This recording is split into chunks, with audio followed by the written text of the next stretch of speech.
Hey guys, karibu sana to the Makena Makena YouTube channel. If you've not subscribed to this channel, you better do that right now. Today I'm having a guest, so I'll let her introduce herself as she tells us why we are here. Hi everyone, my name is Asunta. I do advocate for mental wellness, and we are here to talk about mental wellness, especially being June. We are celebrating, or we are creating awareness on men's mental wellness. So we are here to talk about the men and women's journey on mental wellness. Karibu sana Asu. Thank you very much. Yeah, we'll begin by you telling us what mental health is. Everybody has their own definition on mental wellness, but the key things we always focus on when it comes to mental wellness is taking care of ourselves. The same way when we're told in the morning when you wake up, brush your teeth, ensure you eat, ensure you take water, is the same way we're supposed to take care of our mental wellness. That means our mind, how do we cope with stress, how do we relate with each other, can we manage our emotions? So those are the things that I think entails mental wellness. How do we sit down with ourselves and talk about our journey in mental wellness? What are the physical signs, Asu, of mental health issues? Oh, there's so many, and they vary. It's not like a blueprint for everybody's condition, but are the major things we see in mental wellness. And the good thing about mental wellness, you easily see it because we are social beings. You can be able to see it in another person. One of the biggest things, when your friend all of a sudden stops communicating, and you find that they are less visible, they're not attending social functions that they could have normally attended to the functions, that's a key sign that you should be checking on your friend. Also, issue with weight gain, weight loss. Sometimes with stress, some people tend to eat, some people tend not to eat. And also cases of insomnia. I always say, some people joke around that they usually work at night, or that's the best time to socialize and to be online. Yeah. But isn't that something we should be worried about? Is that a case of insomnia we're not addressing? And sometimes that we might not know it. If you have issues sleeping, that's something you should look into. So those are the major ones: the sleep disorders, eating disorders, and social disorders. How do you relate? And also there are some people, normally they can be social, but with one trigger they explode. That means that person has pent up emotion that they were not able to release. And those are some of the things that once they happen, you should now start focusing on your friend. Any change of behavior that's not normal, it's a case of concern. Should it be like instant?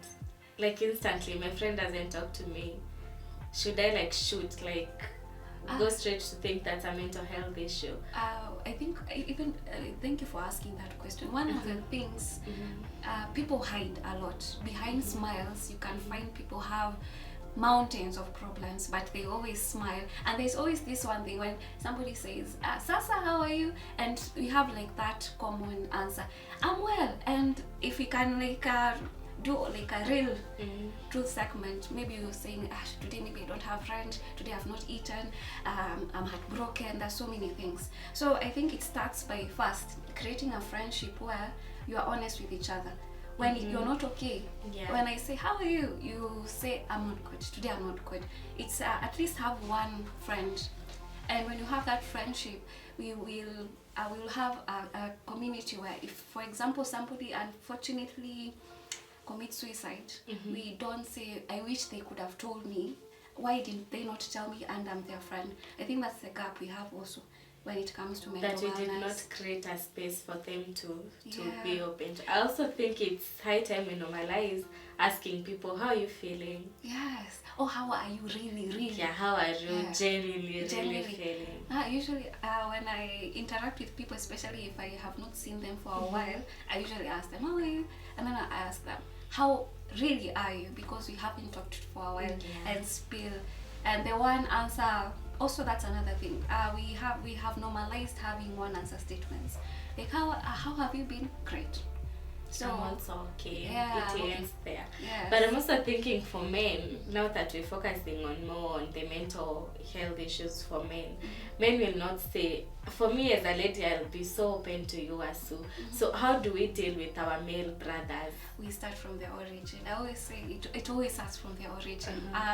With men, with how we were raised, all of us, Yeah. we were raised in a culture where how our parents were taught or brought up is how they're bringing us up. Yeah. And we find the issue where that's what you know. And mental wellness is not something that has been embraced by society that much. So you find mostly for ladies, we are more brought up to be pampered. Yeah. Yes, so it's Softly. but for men, even for children, unalilia nini? So that's the question. You're a man, you shouldn't. So that's the way it started.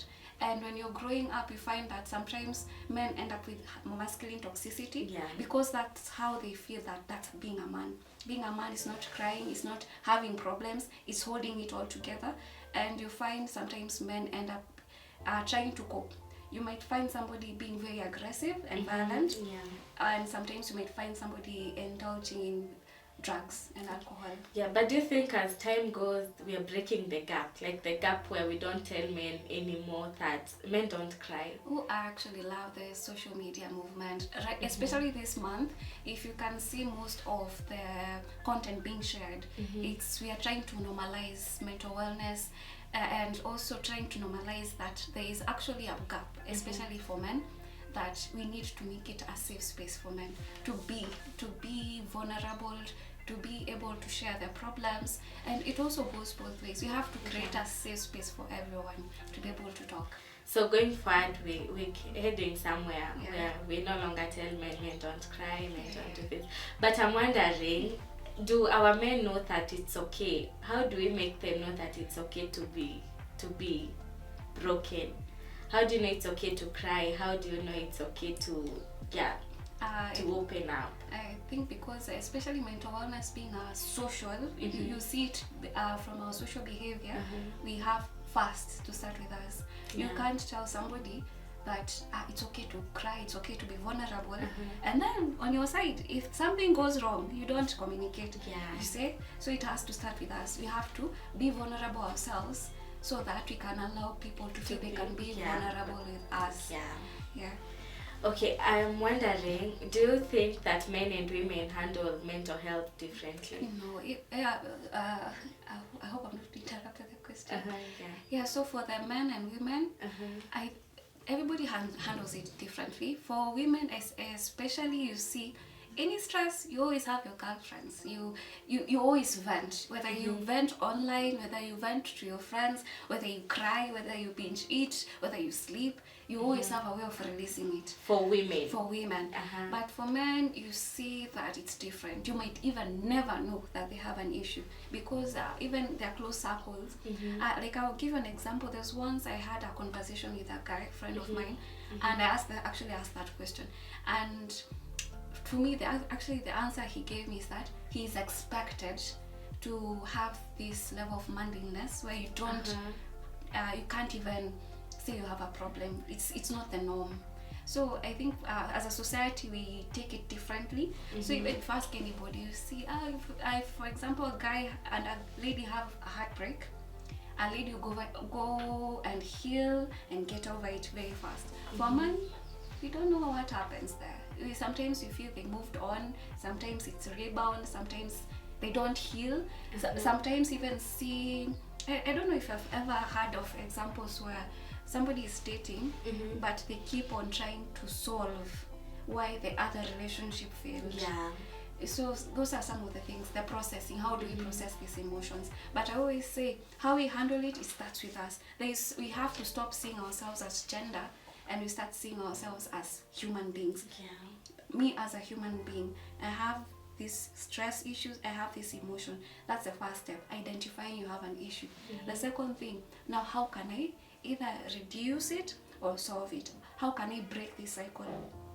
The worst thing about mental wellness is that most of us, we pack it. If you can't solve it, you hang it somewhere until the next time. Until the next time I'll pick it back. And then still, you can't, unless the next time it happens again, and you still do the same thing. You try to cope, you cope for that day, and then you still hang it. So you have to create a way of solving the issue of mental illness.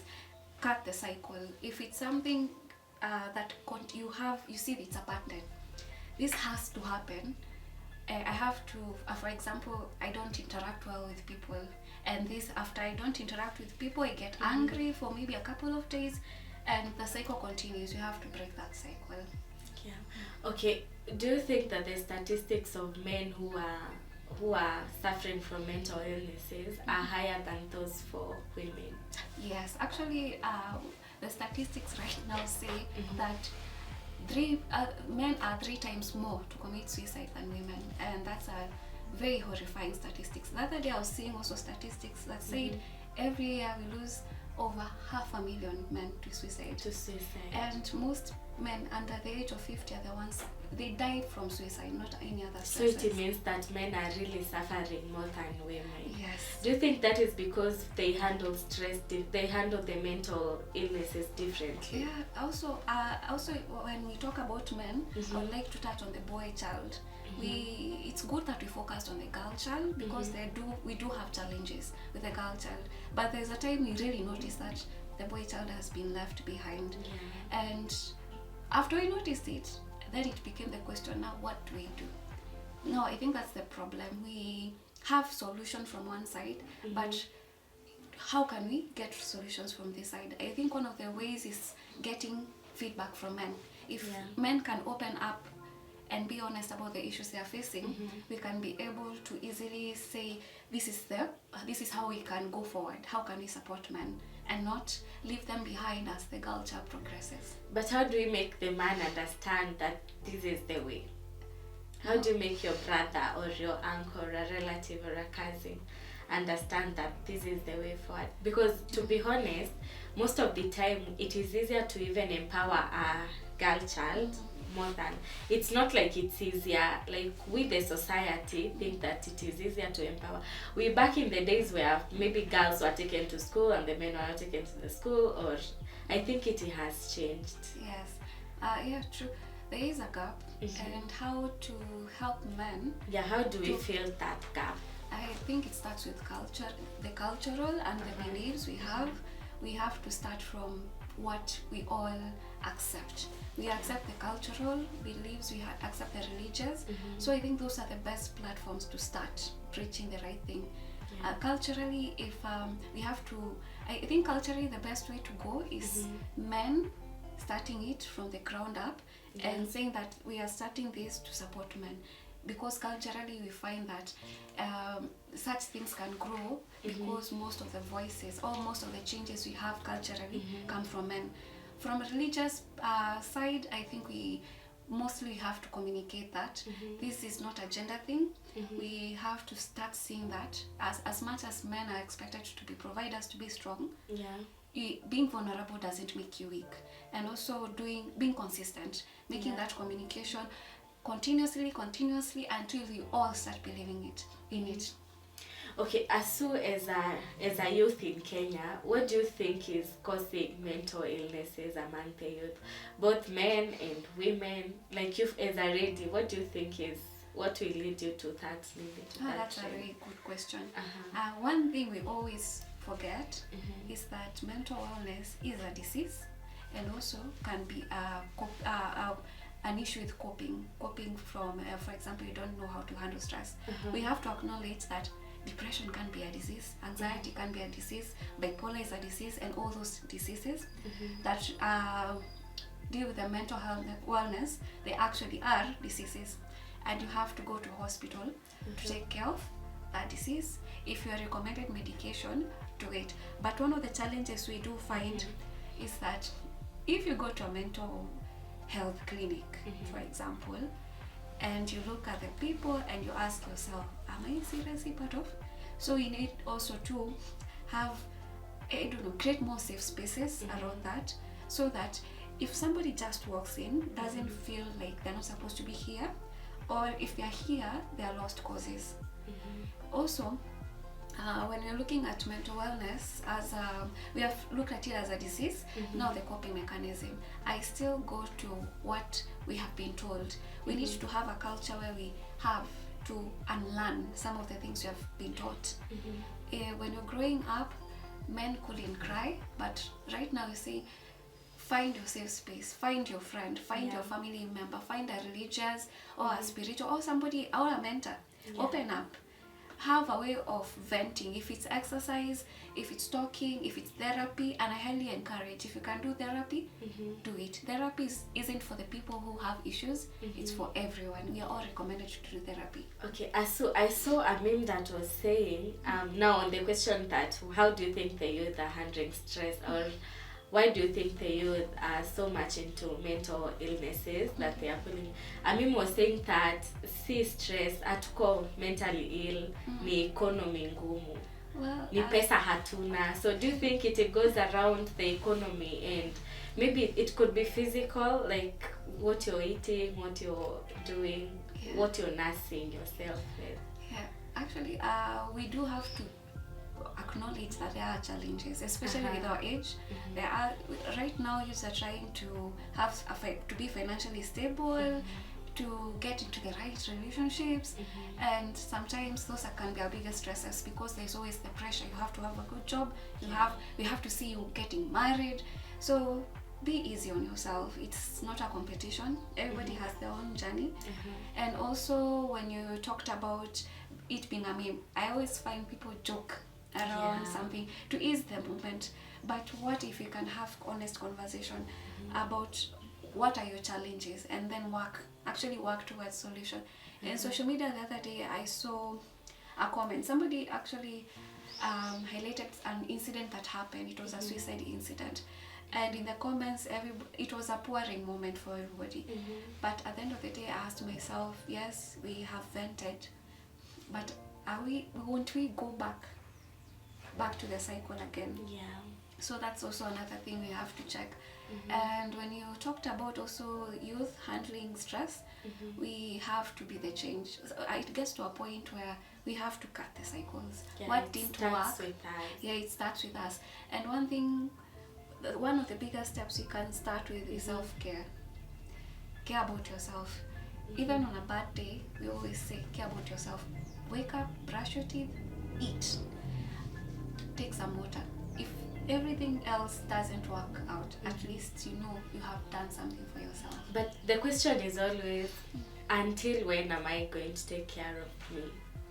Until forever, because if you don't take care of you, you stop existing.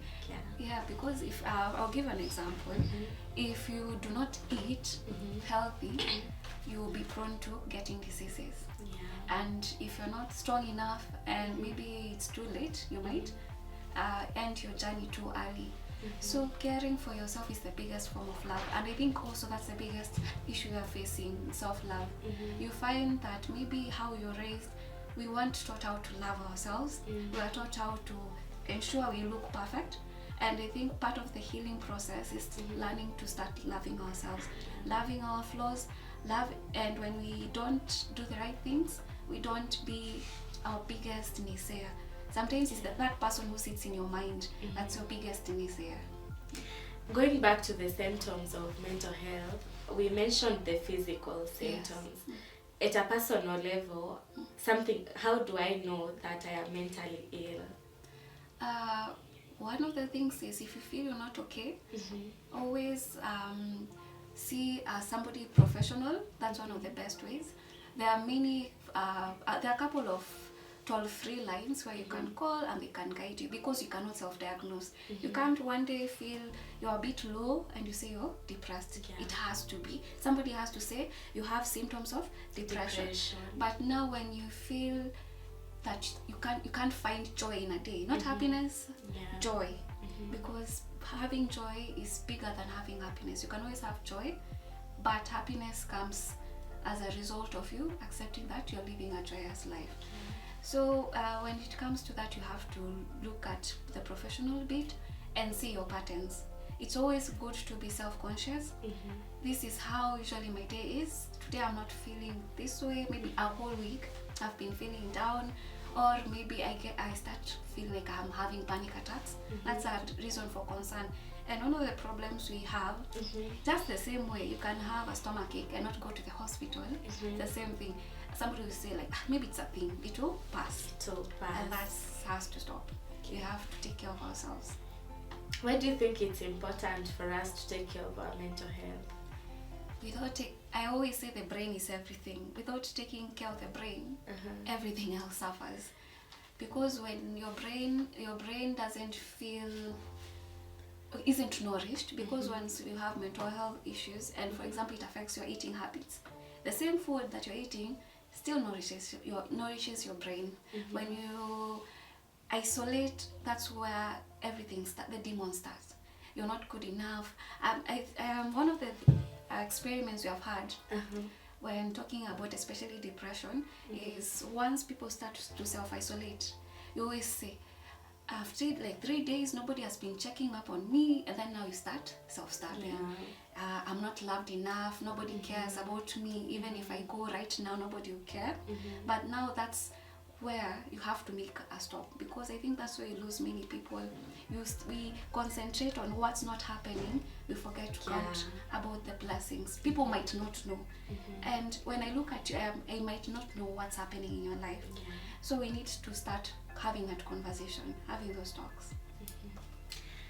I think we should be wrapping up. We've had so much from Asu, and unless you have something else you can add. Yeah, maybe a parting shot about mental wellness. Some of the tips. I highly encourage people to look within themselves. Whichever problem you have, it has a solution. Suicide is never the solution. Self-harm is never the solution.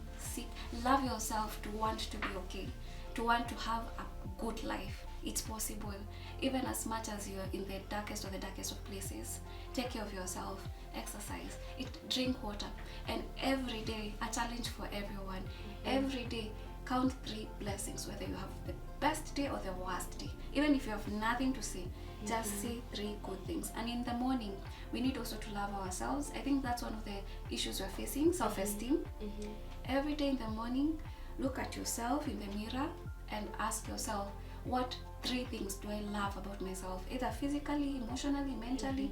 And I think that's the first step we as ourselves can make towards creating a better society. And talking about it, create safe spaces, talk until somebody listens. I always say that. Even if everybody snobs, talk until somebody listens. Never say no, you have no one. Yeah, that's all. Thank you. Thank you so much, Asu, for coming here and for sharing so much about mental illness and mental wellness also. If you have any questions, you can comment down there on the comment section. Let us hear what you think about what we have talked about. If you've not subscribed to this channel, it is high time you subscribe to that channel. I'm also going to leave, I'm thinking your number is, we will leave it down there to the comment.